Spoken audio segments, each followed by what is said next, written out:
On va débuter sans tarder. Alors, il me fait très plaisir d'accueillir aujourd'hui chez nous le professeur Frédéric Bouon. Le professeur Bouon est chargé de cours et professeur à la faculté de droit de sciences politiques de criminologie de l'Université de Liège, en Belgique. Ses enseignements et ses recherches portent principalement sur les droits de la personne, le droit public général, le droit parlementaire et électoral. Donc, merci de se déplacer, d'être parmi nous aujourd'hui. Ainsi que notre collègue Marie-Ève Lacroix, qui est, comme vous le savez, pour la plupart d'entre vous, vice-doyenne aux études et professeure agrégée ici à la section de droit civil, et dont les domaines de recherche et d'enseignement portent sur le droit privé et le droit comparé. Donc, aujourd'hui, il nous présente une conférence qui s'intitule « Le juge doit-il être frappé d'anathème ?» Conférence qui est basée sur un article dont le titre est « L'irresponsabilité du pouvoir judiciaire, fondement et mise à l'épreuve de l'immunité judiciaire en droit québécois et belge », un article donc qui a été réalisé dans le cadre d'une subvention de la Fondation Raoul Barbe et Yolande Larose. Donc, merci beaucoup d'être parmi nous et on vous écoute. Parfait. Donc, merci Marie-Ève. Tout d'abord, je tiens à vous souhaiter la bienvenue. Donc, merci d'être parmi nous aujourd'hui pour nous écouter. Et puis pour nous, c'est une très belle occasion de vous présenter les fruits de notre recherche, puisque nous avons mené, Frédéric Bouon et moi, une recherche en droit comparé sur la responsabilité civile pour la faute du juge. Et donc, également, je tiens à remercier bien sincèrement mon collègue et ami, Frédéric Bouon, d'être parmi nous aujourd'hui. Et à mon tour, je tiens à remercier Marie-Ève Lacroix, évidemment, pour l'invitation, ainsi que l'ensemble de la faculté pour l'accueil chaleureux et nombreux dans cette salle. Merci à tous. Et également, comme l'a souligné Marie-Ève, nous avons obtenu la bourse Raoul Barbe et Yolande Larose pour l'étude du pouvoir judiciaire. Et ça a été vraiment pour nous très utile d'obtenir cette subvention. Et j'avais même retrouvé donc un article du juge Barbe, justement, au sujet de la magistrature québécoise, qui est rédigé en 1970, article qui est paru dans la Revue générale de droit et qui portait notamment sur l'exercice de la profession du juge. Et je voulais vous citer un extrait d'entrée de jeu que je trouvais très éloquent et à propos. Donc, il écrit « L'exercice de la fonction de juge suppose de nombreuses qualités d'ordre très divers. Les unes sont d'ordre technique, le savoir juridique, l'expérience des procès et des hommes, la sagesse et le bon sens. Les autres sont d'ordre moral, le caractère, l'indépendance, l'impartialité et l'intégrité. » Donc, nous toucherons à certains aspects en lien avec la profession des juges aujourd'hui. Et nous allons débuter, si tu veux bien, avec notre présentation. Donc, tout d'abord, un ancrage dans la réalité, la responsabilité, ou encore l'absence de responsabilité du juge. Donc, on peut signaler certains exemples récents de manquements judiciaires. Et j'ai trouvé, donc, à l'appui au Québec, tout d'abord, 2 cas, donc peut-être où il y a eu un comportement qu'on peut signaler de la part de juges. 2 exemples quand même assez récents que j'ai puisés donc dans la presse, 2 exemples donc en septembre 2016. Donc, le premier, c'est ça s'intitulait « Une juge incorrigible ». Donc, très rapidement, c'était une juge donc qui avait entendu une histoire, une dispute regrettable entre voisins. Et il a fallu attendre 4 ans avant la tenue du procès, qui a duré, comme l'écrit le journaliste, duré 8 trop longues journées. Et finalement, donc, la Cour supérieure a écrit sa décision. Elle a été rendue finalement après 14 mois de délibération. Et donc, c'était la juge Keir Jodoin qui avait dépassé de 2 fois et 1/3 la limite légale. Et de plus, elle avait rédigé le jugement entièrement en anglais, alors que tout le procès s'était déroulé en français. Donc, on avait donc rapporté un peu donc sa conduite qui ici ciblait la langue du jugement ainsi que le retard à rendre jugement. Donc, ça, c'était le 14 septembre dernier. Et il y a eu quelques jours plus tard, le 23 septembre 2016, donc on avait parlé donc d'insultes qui avaient été adressées à l'endroit d'un constable spécial de la part de la juge Vadeboncoeur qui s'était excusée puisque donc, il y avait une plainte qui avait été portée à son endroit pour son comportement qu'elle avait eu lors d'un fameux soir après le party de Noël des juges. Donc, des témoins avaient rapporté qu'elle avait crié, gesticulé et lancé des insultes parce que la porte du garage du palais de justice ne s'ouvrait pas. Donc, on avait rapporté donc son comportement qui donc avait été qualifié par maître Jean-Claude Hébert comme étant un écart de conduite, une incivilité, un manque de courtoisie, mais il signale bien que là, c'était pas dans le cadre de ses fonctions tout à fait. Donc, on peut signaler là, au Québec deux illustrations contemporaines et en Belgique... Oui, en Belgique, on peut prendre aussi un exemple qui n'est pas nécessairement aussi récent, mais de type de problème qui a suscité des questions. Vous avez un tribunal civil qui déclare une entreprise en faillite, mais en se trompant, en n'appliquant pas correctement les règles de droit applicables. Donc, il n'aurait pas dû déclarer cette faillite. Alors, bien sûr, l'entreprise concernée, elle a la possibilité d'exercer des recours classiques, d'aller en appel et d'obtenir ensuite gain de cause. Mais entre-temps, entre la première instance et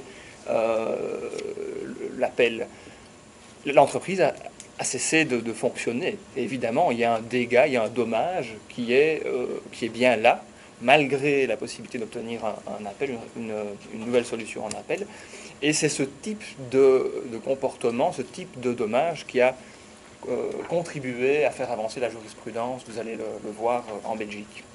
D'ailleurs, chez nous, on peut considérer qu'il y a certaines crises de légitimité de la fonction judiciaire. La plupart des enquêtes qui traitent de ce sujet relèvent un manque de confiance de la part des citoyens, et c'est à mettre en lien d'une certaine façon avec l'idée de responsabilité ou de responsabilisation des juges. Alors qu'au Québec, à mon avis, on ne peut pas parler quand même de crise. Le terme est trop fort. Là. On ne peut pas parler de crise de légitimité. Toutefois, je suis allée consulter là, le baromètre des professions. À chaque année, il y a un baromètre des professions. Et en 2015, donc au Québec, les juges bénéficient d'un taux de confiance de la population de 62 ce qui les loge au 33e rang sur 54 professions sondées. Donc, on peut quand même dire que c'est préoccupant. Donc, la considération que la population a à l'égard des juges. Et donc, nous, on s'est posé la question, est-ce qu'il n'y aurait pas une hantise du mauvais juge? Comment est-ce qu'on peut réconcilier la légitimité, l'autorité du pouvoir judiciaire et une possible responsabilité? Et j'avais trouvé, donc, c'est ça, dans l'arrêt Taylor, de la Cour d'appel fédérale. Donc, je trouvais qu'on avait bien formulé les ramifications de notre question. Et donc, le juge s'exprime comme suit. Les juges sont des êtres humains. Les juges font des erreurs, bien que toute personne ait généralement le droit d'en appeler d'une décision qu'elle considère être erronée. La question de savoir s'il existe un droit de poursuivre un juge ou de se plaindre à la Commission canadienne des droits de la personne de la conduite d'un juge soulève même question difficile. Et ça nous a amené donc à cibler les enjeux de notre étude. Oui, donc après cette mise en contexte, qu'est-ce qui nous a stimulé? Pourquoi avons-nous lancé ce projet? Les décisions juridictionnelles, au fond, ce sont des décisions humaines. Et ce sont des décisions humaines qui peuvent avoir qui ont très souvent des impacts graves sur la vie des gens, sur leur liberté quand on est au pénal, sur leur patrimoine très souvent, parfois aussi sur leurs relations familiales quand on est sur des questions de filiation. Donc des décisions qui ont des conséquences potentiellement graves, mais qui restent des décisions prises par des êtres humains et qui peuvent parfois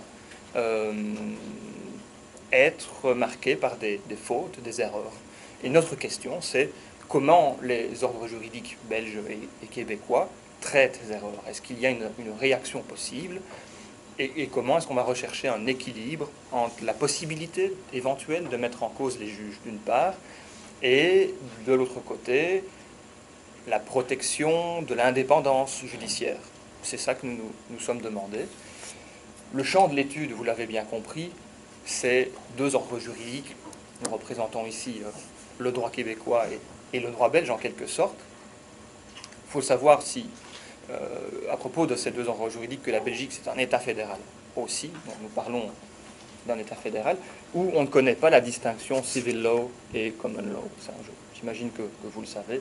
Ça, c'est pour une très rapide carte d'identité du pays, de l'ordre juridique d'où je proviens.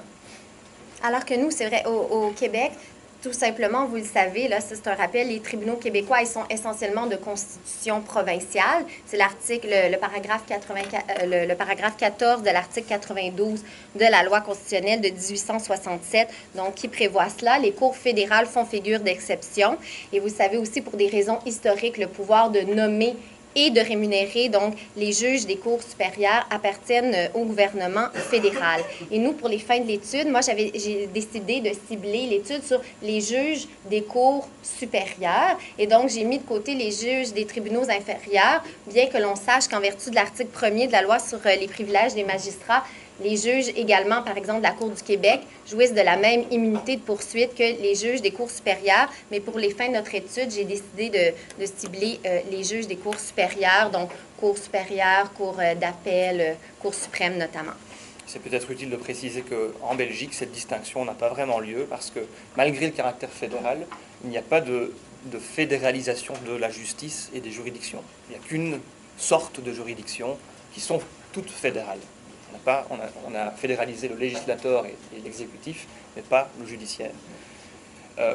Quant au plan de l'étude, on vous l'a dit, ce que nous vous présentons aujourd'hui est basé sur un article qui est relativement long et il est composé de 2 parties. On ne va pas pouvoir détailler tout ça. La première partie, c'est le fondement systémique de l'immunité judiciaire et on constatera beaucoup de convergence entre nos 2 systèmes. Et la deuxième partie, où là il y a davantage de différences, c'est la mise à l'épreuve, la remise en cause éventuelle de cette immunité.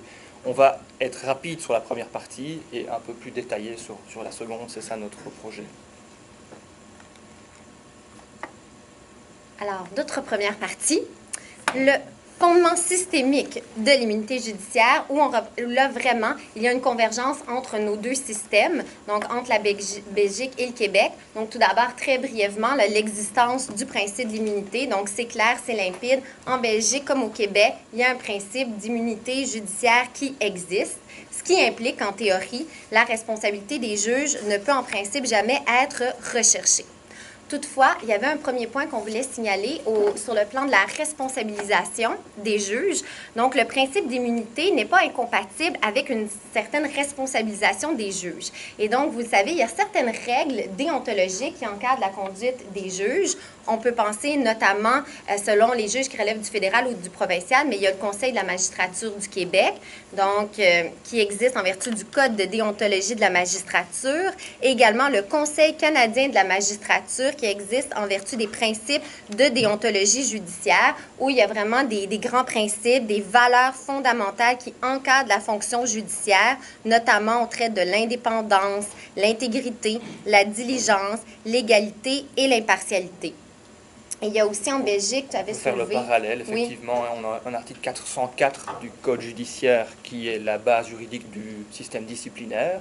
Et on a aussi, on peut mentionner, un guide pour les magistrats qui a été établi par le Conseil supérieur de la justice en collaboration avec le Conseil consultatif de la magistrature et qui contient un certain nombre de règles de référence. On y parle d'indépendance, d'impartialité, d'intégrité, de discrétion, de respect, de capacité d'écoute, donc toutes sortes de valeurs que les juges sont amenés à respecter dans leur fonction. Et ce qui est important à dire, c'est que ces règles se rapportent véritablement à la conduite des juges et non pas tant au contenu de leur décision, contenu qui, lui, est quant à lui couvert par l'immunité de poursuite. Mais c'est quand même intéressant, on avait dans notre texte là, élaboré plus avant, mais c'était simplement pour le mentionner aujourd'hui. Également, deuxième aspect, le principe d'immunité est l'une des implications de l'indépendance des juges. Et là, nous sommes allés sonder l'indépendance des juges et on avait donc, on peut brièvement en parler puisque c'est très similaire là, dans nos 2 traditions. Tout d'abord, l'évocation du principe, donc par le droit canadien. Donc, le principe donc d'indépendance est évoqué notamment dans la loi constitutionnelle de 1867. Les articles 96 à 100 consacrent expressément certaines composantes essentielles de l'indépendance des juges des cours supérieures. Et également, on a au sein même de la Charte canadienne des droits et libertés, l'article 11D, donc qui prévoit, donc qui mentionne expressément un tribunal dit indépendant. Donc, ce sont certains indices là, qui renvoient à ce principe d'indépendance notamment. Et vous ne serez pas surpris d'entendre qu'il y a aussi un principe d'indépendance en Belgique. Il a longtemps été un principe non écrit de valeur constitutionnelle. Et depuis la fin du XXe siècle, il est explicitement consacré par la Constitution, l'article 151 de la Constitution. Et également, le principe donc d'indépendance judiciaire reçoit en Belgique, comme au Québec et au Canada, un sens très large, donc une appréhension très, très large, qui est retenue par notamment la Cour suprême du Canada, qui est une conséquence du principe de la séparation des pouvoirs, et également une protection des tribunaux contre l'ingérence des parties au litige. Et il y avait notamment, je ne sais pas, vous devez connaître l'arrêt Beauregard, qui a été rendu en 1986 par la Cour suprême du Canada, où le juge Dixon précise la raison d'être de l'indépendance judiciaire, qui est intrinsèquement liée au rôle joué par les tribunaux, qui, selon lui, sont chargés non seulement de statuer sur des affaires individuelles, mais également en tant que protecteurs de la Constitution et des valeurs fondamentales. Et il écrivait, donc je le cite, donc, l'indépendance judiciaire est essentielle au règlement juste et équitable des litiges dans les affaires individuelles. Il constitue également l'élément vital du caractère constitutionnel des sociétés démocratiques. Donc, essentiellement, l'indépendance judiciaire là, a pour but ultime de maintenir la confiance des justiciables dans l'administration de la justice. Et on va apprécier donc cette notion d'indépendance selon un test objectif, ou encore on dit in abstracto. Il avait été rappelé en 2002 dans l'arrêt Makin contre Nouveau-Brunswick. Donc, encore une fois, c'était la Cour suprême sous la plume du juge Gontier qui avait écrit « Pour qu'il y ait indépendance au sens constitutionnel, il faut qu'une personne raisonnable et bien informée puisse conclure non seulement à l'existence de l'indépendance dans les faits, mais également constater l'existence de conditions suscitant une perception raisonnable d'indépendance. Seules des garanties juridiques objectives sont en mesure de satisfaire à cette double exigence. » Alors, comme en quelque sorte un écho à cette idée de perception qu'on trouvait dans cette jurisprudence, en Belgique, la Cour de cassation, un arrêt du 14 octobre 1996, nous dit ceci: la condition essentielle de l'impartialité du juge est son indépendance totale à l'égard des parties, en manière telle qu'il ne puisse s'exposer aux soupçons de partialité. Il ne faut pas de soupçons du tout. Hein, c'est ça l'idée. Également, ce principe d'indépendance, il est mis en application, il est effectif grâce à certains, on appelait ça des vecteurs d'application qui sont communs tant en Belgique qu'au Québec et au Canada, donc notamment des règles de nomination objective, le principe d'inamovibilité, la sécurité financière, l'indépendance administrative, et ça avait été très bien, là, très bien traité par le juge Ledin dans l'arrêt fondamental rendu en 1985, Valente contre la Reine, où il écrivait « On admet généralement que l'indépendance judiciaire fait intervenir des rapports tant individuels qu'institutionnels. L'indépendance individuelle d'un juge, qui ne se manifeste dans certains de ses attributs tels l'inamovibilité et l'indépendance institutionnelle de la Cour ou du tribunal qu'il préside, qui ressort de ses rapports institutionnels ou administratifs avec les organes exécutifs et législatifs du gouvernement. » Donc, on voyait qu'il y avait certains vecteurs d'application. Et là, selon nous, bien, c'est certain, l'immunité judiciaire va venir s'ajouter donc à ces vecteurs d'application en interdisant la mise en cause de la responsabilité des juges. Et donc qui serait susceptible ici d'affecter le processus décisionnel. Parce que le juge, bien sûr, il doit demeurer en tout temps libre d'interpréter le droit comme on écrit sa raison, sa conscience lui dicte, sans crainte de représailles, de favoritisme ou de pression qui pourrait être exercée à son endroit. Donc, on renvoie ici à ce grand principe d'autonomie décisionnelle, donc du magistrat, qui s'inscrit au cœur même de l'indépendance judiciaire. Également, l'élément crucial de son autonomie, ça se manifeste dans le délibéré, et le délibéré, donc, il doit le rendre donc, à l'abri de toute contrainte ou encore de toute pression qui pourrait s'exercer dans le processus de réflexion qu'il entreprend.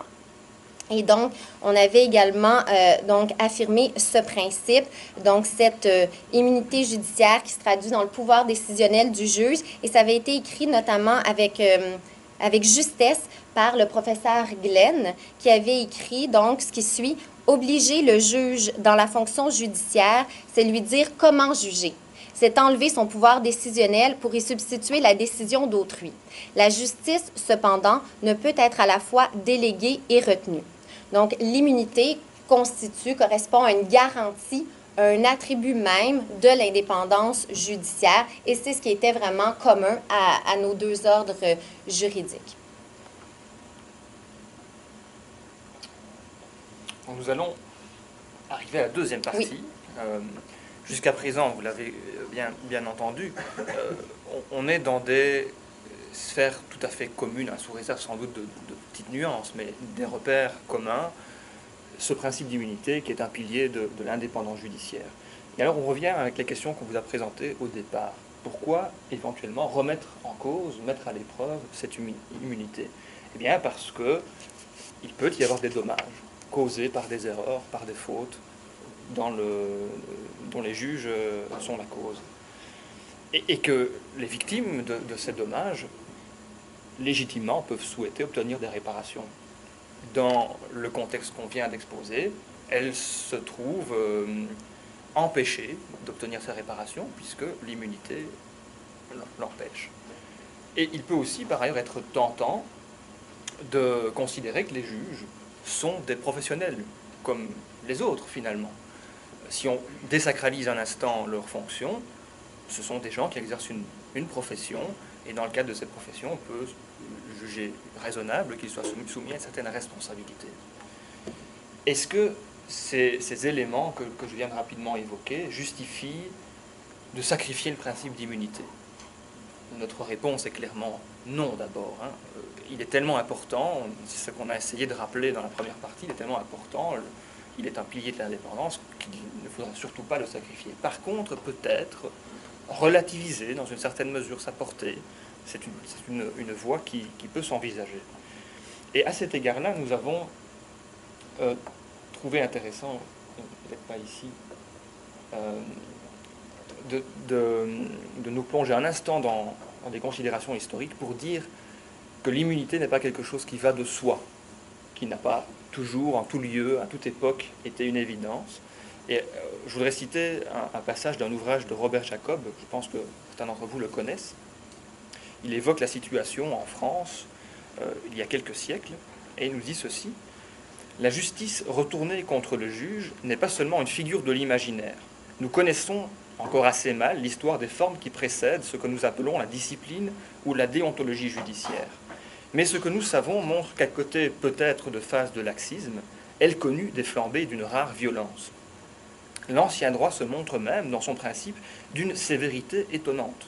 Il est prescrit des sanctions, amendes pécuniaires, mais aussi fréquemment amendes honorables emportant la reconnaissance publique et humiliante de la faute, contre le juge qui s'est rendu responsable d'une violation du droit ou d'une erreur judiciaire. Mieux encore, le magistrat est mis à l'amende chaque fois que sa décision se voit réformée en appel. Aux fautes plus graves, délit de justice, abus de pouvoir et surtout corruption, sont attachées des sanctions autrement lourdes, bannissement, châtiment corporel, peine de mort. Donc, ce qui nous paraît évident aujourd'hui, à la fois au Québec et en Belgique, ne l'a pas toujours été. Et donc, le traitement de la seconde partie, donc c'est vraiment, on va voir la position au Québec et ça va être intéressant de la comparer à la position belge parce que vous allez voir qu'en pratique, il peut y avoir certains recoupements, bien qu'en théorie, donc on n'apprend pas la situation de la même façon. Donc, je vais traiter de la position québécoise d'entrée de jeu, donc en abordant certains points. Tout d'abord, c'est en lien avec les responsabilités personnelles du juge pour son acte dommageable. Parce qu'on a été amené à se poser la question tout d'abord sur le plan personnel. Est-ce qu'il peut engager une responsabilité ou non personnelle, le juge, mais également, on en a réfléchi au préalable, on s'est posé aussi la question, est-ce que l'État peut engager sa responsabilité pour la faute du juge? Nous, au Québec, la question, moi, je lui disais, on va en revenir là bientôt, mais je lui disais, mais non, la question ne se pose pas. Alors qu'en Belgique, ça va être très intéressant. Et là, je laisserai la parole à mon collègue qui va vous expliquer que la question se pose et elle est tout à fait pertinente. Alors que nous, ici, on y répond de façon assez lapidaire, non. Donc là, je vais vous expliquer tout d'abord sur le plan personnel. Est-ce que le juge peut engager sa responsabilité? Donc, tout d'abord, certains points. L'existence de l'immunité judiciaire. Et désormais, depuis le 1er janvier 2016, depuis l'entrée en vigueur du Code de procédure civile, il y a une disposition spécifique spécifique dans le Code qui traite donc de la mission des tribunaux et qui va consacrer maintenant expressément sur le plan législatif l'existence de cette immunité judiciaire. Et donc là, j'ai cet extrait, c'est l'alinéa 3 de l'article 9 qui se lit comme suit. Les tribunaux et les juges bénéficient de l'immunité judiciaire. Ces derniers doivent être impartiaux et doivent, dans leurs décisions, prendre en considération le meilleur intérêt de la justice.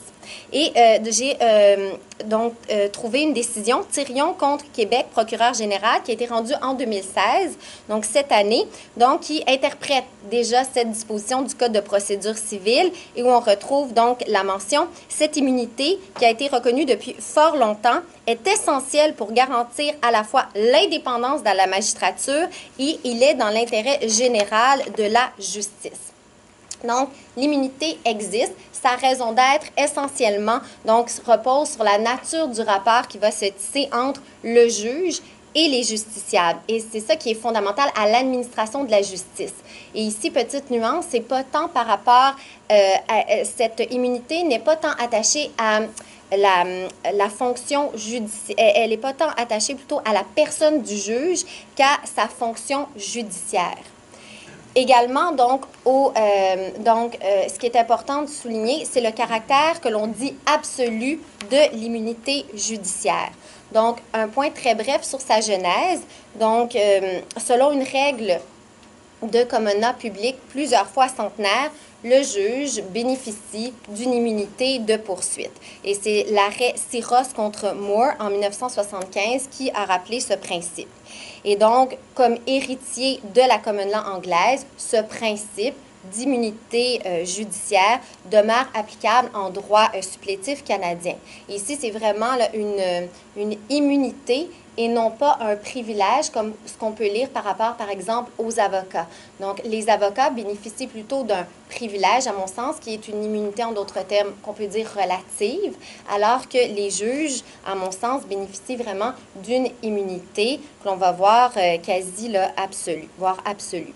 L'étendue, donc, ça se rapporte à quoi? Donc, l'immunité, c'est tant aux paroles prononcées qu'aux écrits, donc, accomplis par le juge dans l'exercice de ses fonctions.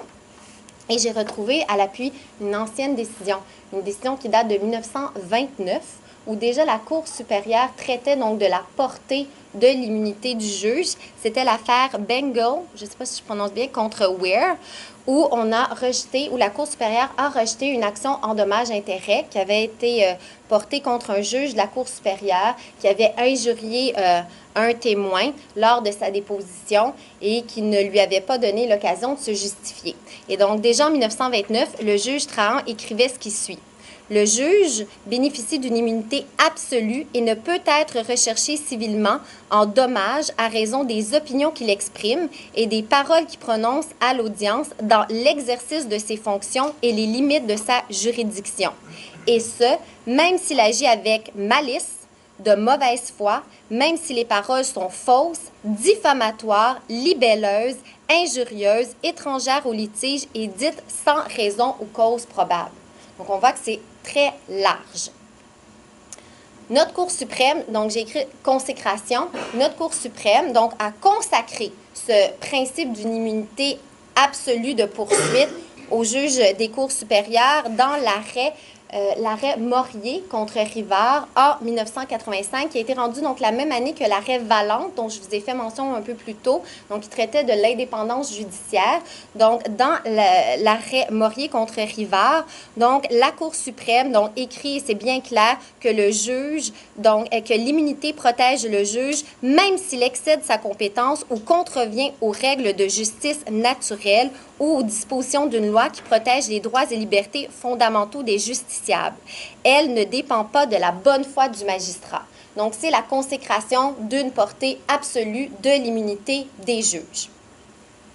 Également, quelques années plus tard, en 89, c'est l'arrêt Hickman de la Cour suprême qui est venu de façon analogue là, prévoir une exemption des juges de leur obligation de témoigner quant aux motifs de leur décision ou encore quant aux procédures judiciaires dans lesquelles ils auraient été impliqués, que ce soit devant une commission d'enquête gouvernementale ou devant les cours de justice. Donc, on a un peu étendu là, les ramifications de cette immunité absolue de poursuite. En revanche, j'ai écrit infléchissement. Je ne sais pas si le terme est trop fort, mais je pensais que c'était le terme peut-être à employer. Est-ce qu'une immunité de poursuite, qu'on dit absolue, peut être infléchie? Est-ce qu'il y aurait des brèches, une érosion dans cette immunité absolue de poursuite?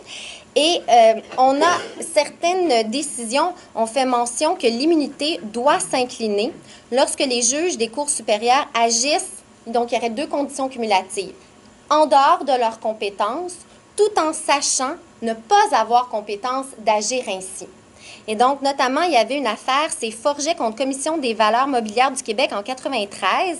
Donc, il vient prévoir que donc cette immunité est tributaire, donc cet infléchissement serait tributaire à la fois du caractère ultra-virès du geste posé et de la connaissance qu'a le juge de son absence de compétence. Et ça, il y avait déjà eu cette réserve qui avait été mentionnée dans l'arrêt Syros en Angleterre, qui avait été reprise notamment par le juge Rothman dans un autre arrêt qui cible bien l'immunité du juge au Québec. C'est l'arrêt Royer contre Mignot. Donc, je ne sais pas si vous la connaissez, en 1988. Donc, et le juge Rothman avait écrit « He will not be liable in damages unless he acts outside of his jurisdiction, knowing that he has no power to do what he does ». Donc, on a vu ici que c'est peut-être un infléchissement qu'on peut considérer par rapport à l'immunité absolue des juges. Et là, donc, je voulais vous donner peut-être certains exemples où il y aurait eu un infléchissement, où un juge pourrait être trouvé responsable. Les cas sont extrêmement rarissimes. Ce que l'on peut trouver, notamment, c'est dans un obitaire cité dans l'arrêt Rivard contre Morier, où là, un juge, en matière d'actes criminels, à la suite d'un acquittement par le jury d'un prévenu qui était accusé d'un acte criminel, aurait déclaré le verdict injustifié et aurait ordonné aussitôt une peine d'emprisonnement. Donc, clairement, là, on a dit, là, le juge, il ne peut pas aller aussi loin. On l'a soulevé en obitaire. Également, dans une affaire Aluminerie Alouette contre Construction du Saint-Laurent, le juge Dalphond, en cour d'appel, là, ça n'a pas été, c'est son opinion, là, mais il a écrit que donc, les propos du juge de première instance étaient, selon lui, véritablement inappropriés. Il n'y a pas eu de sanction, là, mais un juge de la cour d'appel s'est permis de rappeler à son collègue de la Cour supérieure que ce qu'il a dit, c'était absolument inapproprié. Certaines autres décisions en matière de corruption, un juge qui accepte des pots de vin. Donc là, on a dit clairement, donc ça ne serait pas couvert. Donc, les infractions, les actes criminels ne peuvent pas être couverts par l'immunité judiciaire et également tous les actes purement personnels là, qui ressortent de la vie privée des juges, qui sont pas alors qu'ils ne sont pas dans l'exercice de leurs fonctions. Là, clairement, on ne peut pas dire qu'ils vont être protégés par une immunité. Donc, bref, les cas en jurisprudence sont extrêmement rarissimes. Et on peut même, à l'heure actuelle, il n'y a pas eu de décision là, où un juge de décision où il y aurait une poursuite en responsabilité civile pour la faute d'un juge. Donc, très brièvement, constat critique, on peut voir que donc cette idée d'immunité absolue résiste à travers les siècles. On est encore fidèle à la tradition britannique.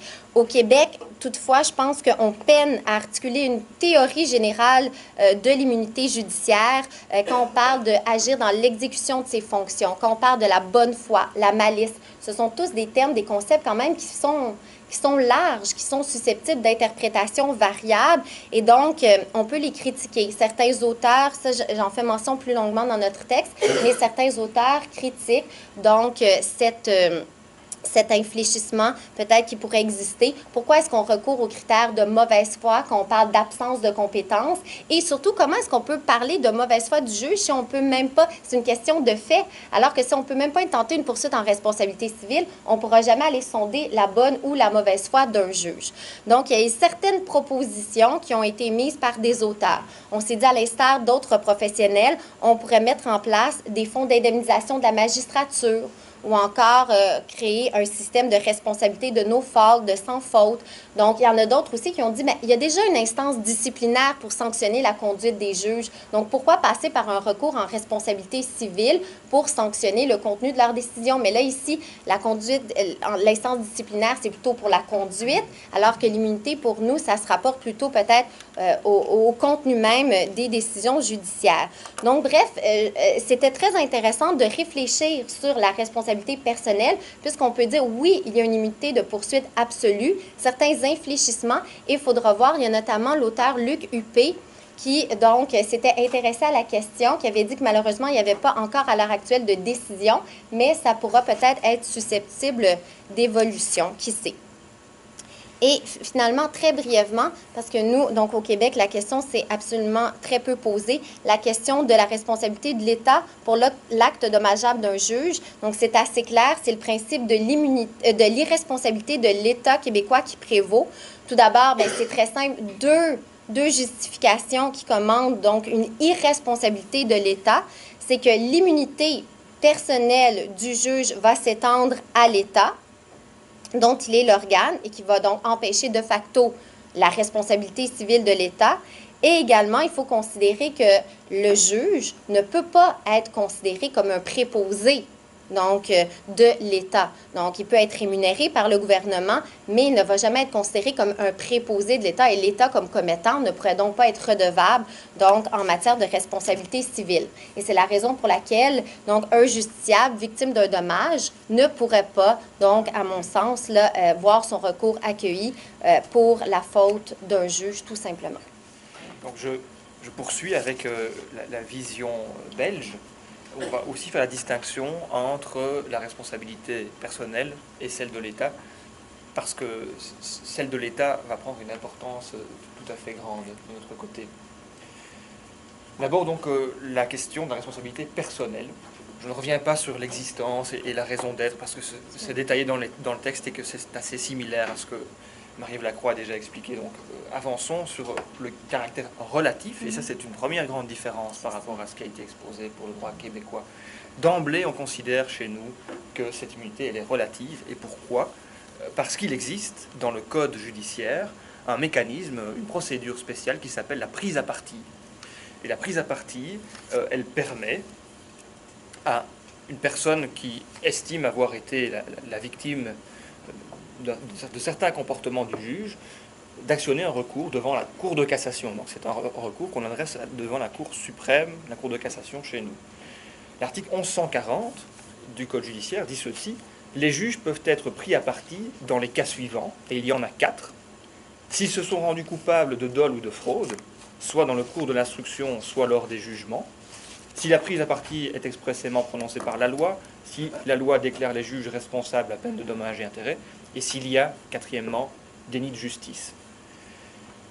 Alors, les articles suivants dans le Code judiciaire organisent ça dans le détail, je ne vais pas donner trop d'éléments, mais peut-être tout de même l'article 1146, si la prise à partie est déclarée non admissible ou mal fondée, le demandeur, donc la personne qui se prétendait victime, peut être condamné aux dommages et intérêts. Donc il y a une sorte de risque quand on actionne cette procédure.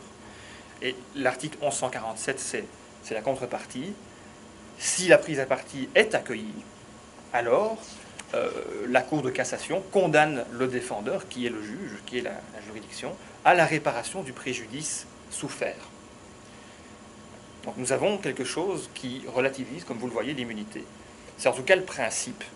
Parce que dans les faits, dans la pratique, vous devez savoir que la jurisprudence qui existe, donc il y a un certain nombre de décisions de la Cour de cassation, la procédure a été activée un certain nombre de fois, on en a au cours des dernières décennies, mais à ma connaissance, il n'y en a aucune, j'ai fait la recherche pour vérifier ça avant la semaine passée, il n'y en a aucune dans les quelques dernières décennies qui aboutissent à la condamnation d'un juge.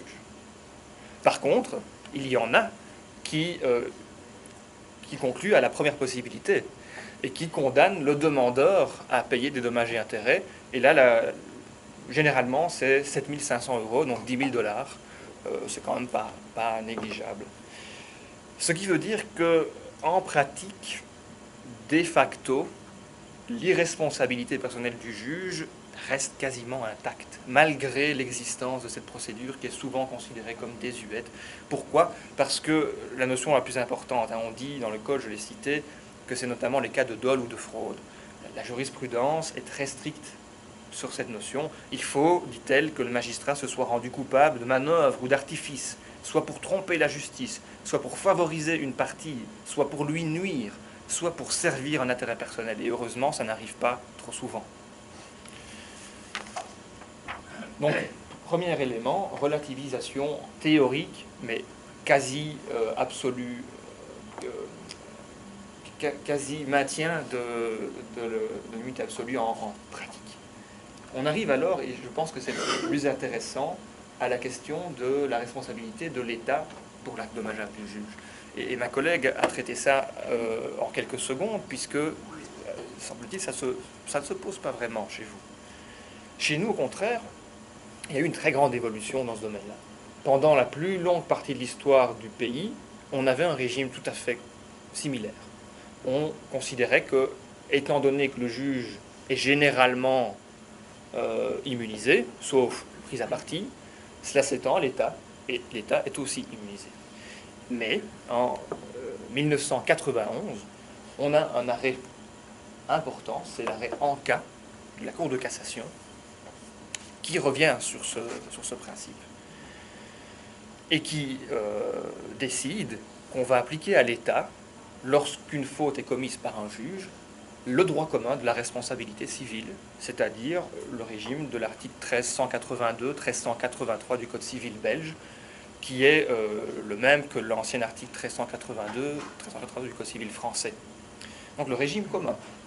Je lis quelques extraits de cet arrêt.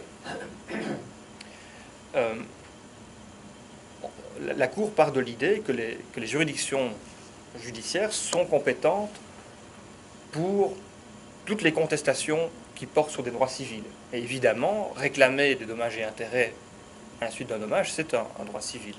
Et la Cour dit, en vue de réaliser cette protection, le constituant n'a eu égard ni à la qualité des parties, ni à la nature des actes qui auraient causé une lésion de droit, mais uniquement à la nature du droit faisant l'objet de la contestation. Autrement dit, peu importe si c'est un particulier ou l'État, éventuellement dans sa fonction judiciaire, qui est à la source, c'est le droit commun de la responsabilité. L'État peut donc, sur la base des articles 1382 et 1383 du Code civil, être en règle rendu responsable du dommage résultant d'une faute commise par un juge ou un officier du ministère public. Et la Cour prépare ses justifications, répond à la doctrine qui a déjà beaucoup traité ce sujet-là avant l'arrêt. La responsabilité de l'État du chef d'un acte dommageable du pouvoir judiciaire n'est ni contraire, à des dispositions constitutionnelles ou légales, ni inconciliable avec les principes de la séparation des pouvoirs et de l'autorité de la chose jugée, et elle n'est pas incompatible non plus avec l'indépendance du pouvoir judiciaire et des magistrats qu'il compose. L'immunité, cette notion d'indépendance n'est pas, selon la Cour, touchée, atteinte par cette nouvelle jurisprudence. Après l'arrêt en cas de 91, il y a eu toute une série d'autres arrêts de la Cour de cassation, au moins une douzaine, qui ont précisé, qui ont affiné cette jurisprudence. Je vais essayer de donner quelques éléments pour vous montrer le régime actuel. D'abord, la Cour dit qu'il n'y a pas de possibilité d'action récursoire. Ça, c'est très important. Si l'État est condamné, il ne peut pas ensuite se retourner contre le juge, et ça, c'est bien sûr l'idée de maintenir cette immunité personnelle. Sinon, elle serait détruite indirectement. Ensuite, la jurisprudence est fortement nuancée par l'existence d'une condition de recevabilité particulière. Et là, je cite la Cour. « Si l'acte prétendument fautif constitue l'objet direct de la fonction juridictionnelle, la demande tendant à la réparation du dommage ne peut en règle être reçue que si l'acte litigieux a été retiré, réformé, annulé ou rétracté par une décision passée en force de chose jugée.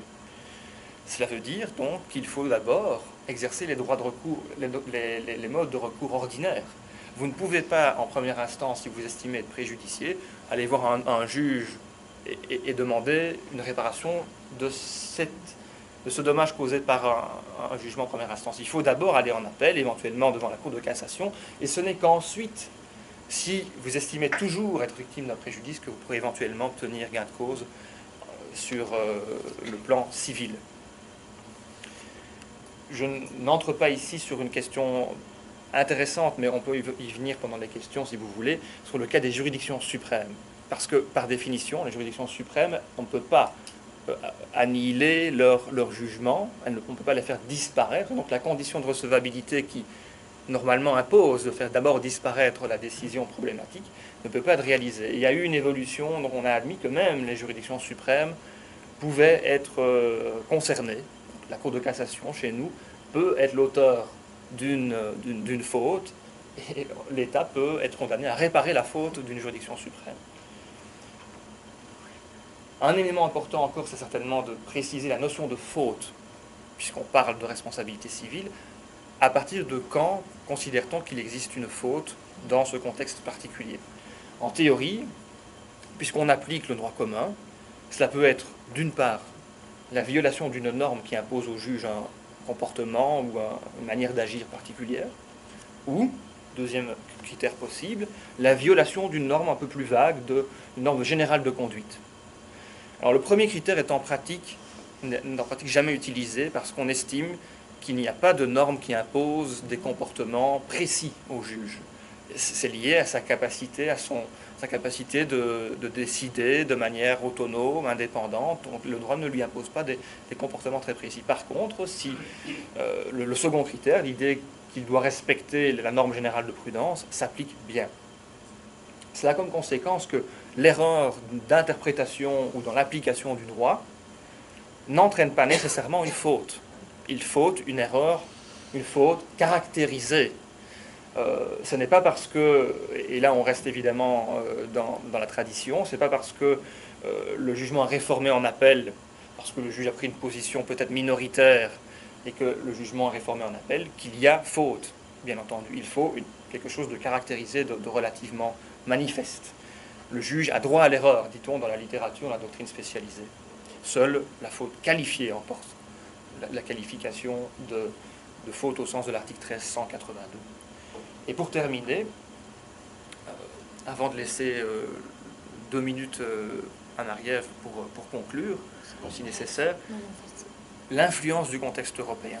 Parce que vous devez savoir que cette évolution, ce mouvement que je viens d'essayer de résumer, il n'est pas isolé, ce n'est pas propre à la seule Belgique. On s'inscrit là dans un cadre européen. Vous savez que nous avons en Europe 2 hautes juridictions, la Cour européenne des droits de l'homme d'une part à Strasbourg et la Cour de justice de l'Union européenne à Luxembourg. Et ces juridictions, elles sont amenées à vérifier que les États, 47 États du Conseil de l'Europe ou 28 États de l'Union, respectent bien les normes européennes, qui sont d'une part la Convention européenne des droits de l'homme, les protocoles, et d'autre part les traités de l'Union et les normes qui en dérivent. Et dans ces opérations de contrôle, les deux cours vont considérer l'action des États globalement. Tel État, par exemple la Belgique, a-t-il bien respecté les obligations qui découlent des conventions? L'État globalement, c'est-à-dire son gouvernement, son pouvoir législatif, son administration, mais aussi ses juges. Finalement, du point de vue de ces hautes juridictions européennes, peu importe quel est l'organe, quelle est son importance, sa place dans la hiérarchie, quel est l'organe qui est à la source de la violation, pour autant qu'il y en a une, l'État est condamné. Et cette façon de raisonner du dessus, en regardant les États comme globalement, en confondant tous les pouvoirs dans l'analyse, tente à faire disparaître les immunités qui sont importantes dans le droit interne, à les relativiser très fortement. Un exemple, vous avez un arrêt du Laurence contre France en 2000 à la Cour européenne des droits de l'homme. La Cour de cassation française avait déclaré un recours irrecevable au motif qu'il était fondé sur un argument nouveau, qui n'avait pas été évoqué dans les instances précédentes. Or, c'était faux. La Cour de cassation s'était trompée là-dessus.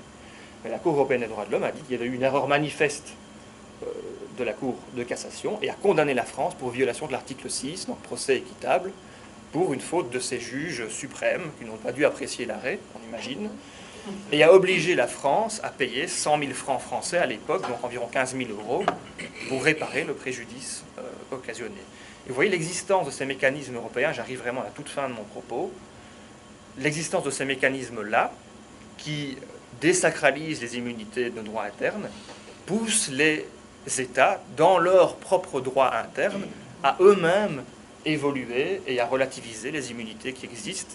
Et l'arrêt en cas que j'ai présenté est un symptôme de ce mouvement qui est plutôt global, qui est plutôt général en Europe. Voilà, je vous remercie de votre attention et peut-être... On va clore, pour vraiment lancer le débat là, avec les questions. Tout simplement, on avait énoncé certains constats finaux, donc très brièvement, nos 2 heures. Donc, il y a eu un dialogue très intéressant, mais première partie, donc, on vous avait dit, donc, l'immunité existe en Belgique, tout comme au Québec, comme vecteur d'indépendance. Divergence dans la mise à l'épreuve, vous avez vu, nous, c'est une immunité absolue, relativisation de cette immunité de poursuite en Belgique, bien que les modalités d'application soient assez strictes de ce qu'on a pu comprendre, qui fait en sorte que, en pratique, nos 2 ordres se ressemblent beaucoup. Et c'est vrai aussi sur le plan de la responsabilité de l'État. Vu la notion de faute, telle que j'ai décrite, vu la condition de recevabilité, le principe a été retourné, mais ça reste difficile de faire condamner l'État. Et donc, nos 2 ordres, on s'est rendu compte qu'ils essaient de jongler, essaient de trouver un équilibre entre 2 aspirations. Donc, on avait dit peut-être plus un intérêt public, donc assurer l'indépendance de la magistrature, mais d'autre part aussi de tendre à réparer. Donc, quand on a des victimes, donc on voudrait assurer une réparation à des victimes de comportements dommageables du juge. Donc, on s'était posé la question.